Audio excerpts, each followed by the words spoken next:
So there was an excellent article on CNN.com over the weekend, and it was very well written and very well timed. And it's something that I've been it's a public service announcement that I offer a couple times a year on Facebook. Seems that one of their writers had moved from New York to Atlanta a number of years ago, and she quickly realized that we don't talk the same down here as they do up there.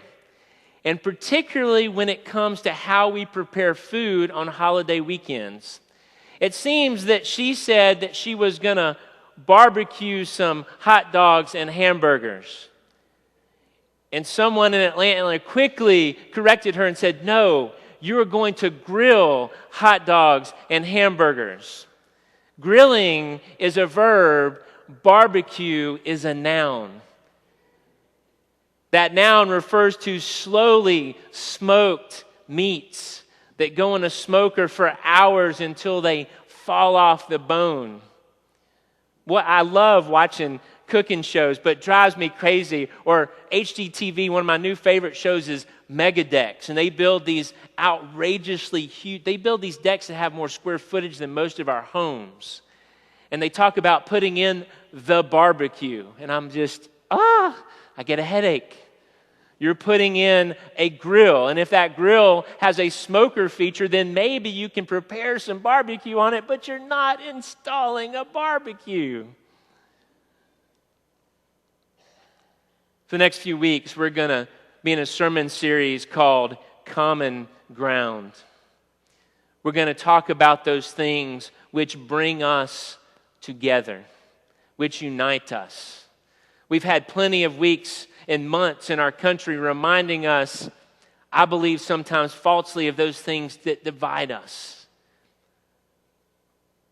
But if the kids were any evidence this morning, there is far more that brings us together. And I know of nothing better that brings us together than food.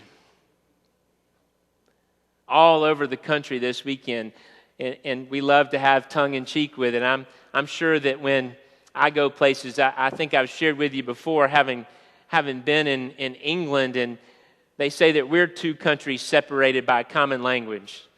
And you know, we probably shouldn't be surprised that July 4th isn't a festive event for our brothers and sisters across the pond.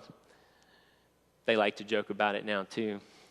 But food is something that draws us together. And so the first in this series on common ground is communion. Communion. For us in the church, capital C, communion, and for us in the United Methodist Church, it is one of our two sacraments, sacred moments in the church, communion and baptism. We've had two baptisms in recent weeks. We've got another infant baptism coming up in just a few weeks, and we've been able to share with families as they present their children for the sacrament of baptism, that moment when we, through water, symbolically welcome that child into the community of faith. And then on Sundays, when we come for Communion Sunday, when we celebrate the Lord's Supper, we gather around the table, symbolically reminding ourselves that we all gather together in one place at one table with simple elements of bread and juice. Jesus gathered his disciples together for the Last Supper, a time of communion, a time of fellowship. And as their time together was wrapping up is when Jesus begins to talk to them. And he had been telling them for a while that what was going to happen and how it was all going to take place. And they really didn't understand. They couldn't really see through what he was saying. The communion story is told in all of the Gospels, and it's told slightly different ways in each Gospel.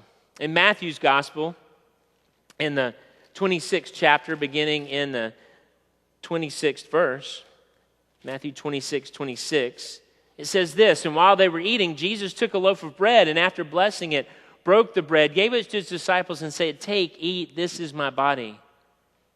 Then he took a cup, and after giving thanks, he gave it to them, saying, "Drink from it, all of you. This is my blood of the new covenant, poured out for you and for many for the forgiveness of sins." Later in Paul's writings, he is explaining to the church kind of what communion is all about and why they as a church should be celebrating communion. Paul, in writing to the Corinthians in the 11th chapter in the 17th verse, says, "Now in the following instructions I do not commend you, because when you come together, it is not for the better, but for the worse." The church was in conflict. And Paul knew that one way to try to avoid conflict, to bring them back together, was to gather them around the table. Paul says, "For to begin with, when you come together as a church, I hear that there are divisions among you, and to some extent, I believe." And he reminds them that one of the most important things they do is to come together for the Lord's Supper. And Paul goes on to say, "For I received from the Lord what I also handed on to you, that the Lord Jesus, on the night in which he was betrayed, took a loaf of bread, and when he had given thanks, he broke it and said, 'This is my body for you. Do this in remembrance of me.' And in the same way, he took the cup also after saying, 'This cup is of the new covenant in my blood. Do this as often as you drink it in remembrance of me. For as often as you eat this bread and drink this cup, you will proclaim the Lord's death until he comes.'" There's a common cup and a common loaf. When I was a child, we would go up to Chattanooga to see my grandfather, and it was Bees. Was that the name of it? There was one of these old Southern cooking restaurant called Bees. And there were just huge round tables with lots of chairs around them. And you just went and sat at a table, and more often than not, your family wasn't the only family gathered around that table. There were 10 or 12 chairs, and obviously that large a table is hard to reach across, so they had in the middle a Lazy Susan. And on that Lazy Susan was fried chicken and all the vegetables one could want. And people from different families would gather around that table. And they would spin that Lazy Susan, and they would eat. They would drink sweet tea, and they would laugh. And they would share. And they would fellowship. I've been to several restaurants recently where there are more communal tables, so that when you go in, you sit with others at the same table. It's interesting because in some of those places, the groups who came in kind of just stick to themselves. Those who know me know that if you get sat at a communal table with me, I'm not going to let you stay to yourself. I'm going to engage you in conversation. I'm going to force you to talk to me. I'm going to smile at you, even if it makes you frown even more.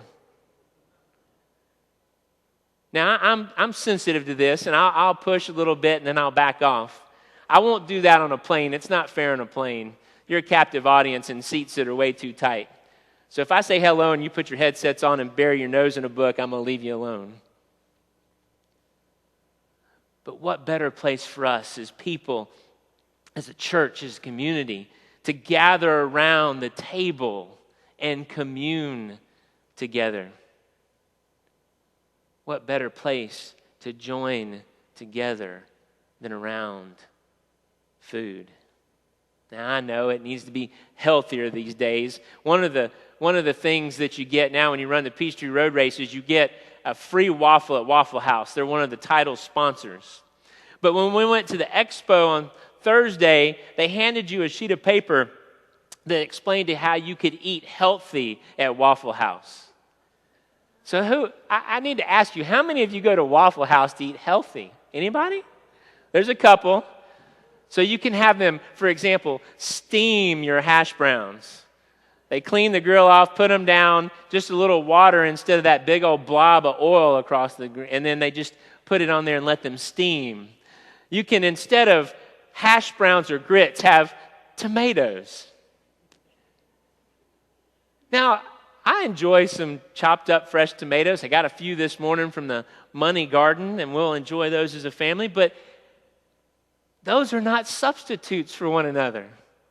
When you go to Waffle House, you go to eat a waffle and bacon.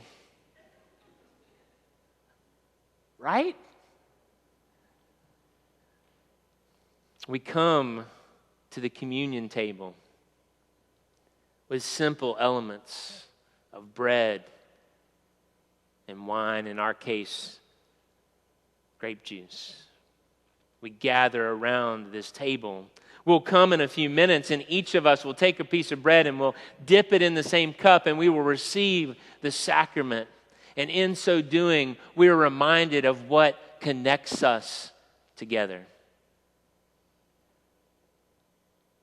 For by receiving from the common loaf and partaking of the common cup, we're reminded how closely we're knit together.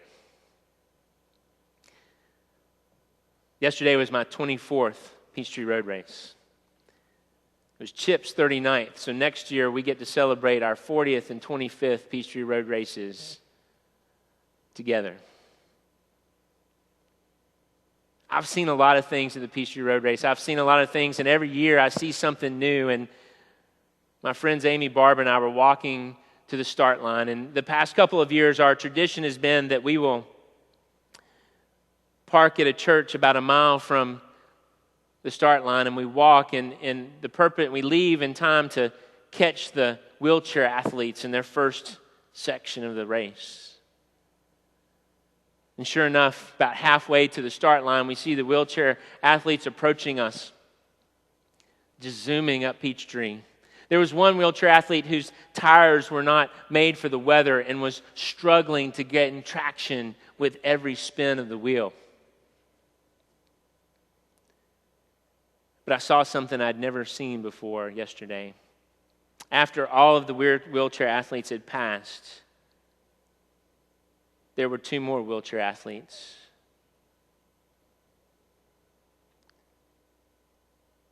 They were being escorted by able-bodied runners.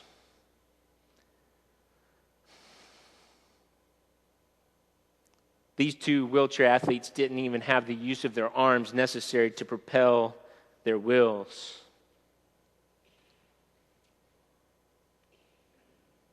So able-bodied athletes pushed them 6.2 miles down Peachtree Road.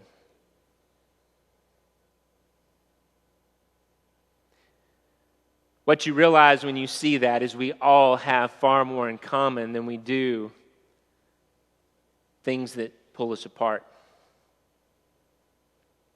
Because if any of you in this room could have a dry eye when you saw that pass by, you need to take your pulse. Because regardless of our circumstances, all of us want to accomplish something in life. Each of us wants to feel the breeze on our face and a sense of self-worth. And it was Jesus gathering around the table with his disciples that helped us understand that from now on, all of us need to know that we are worthy, not because of anything we've done, but because what God has done for us through Christ. Our common ground this morning is communion. Together, we will gather around the table and share in the common cup and the common loaf. In the name of the Father, and of the Son, and of the Holy Spirit. And all God's family said, amen.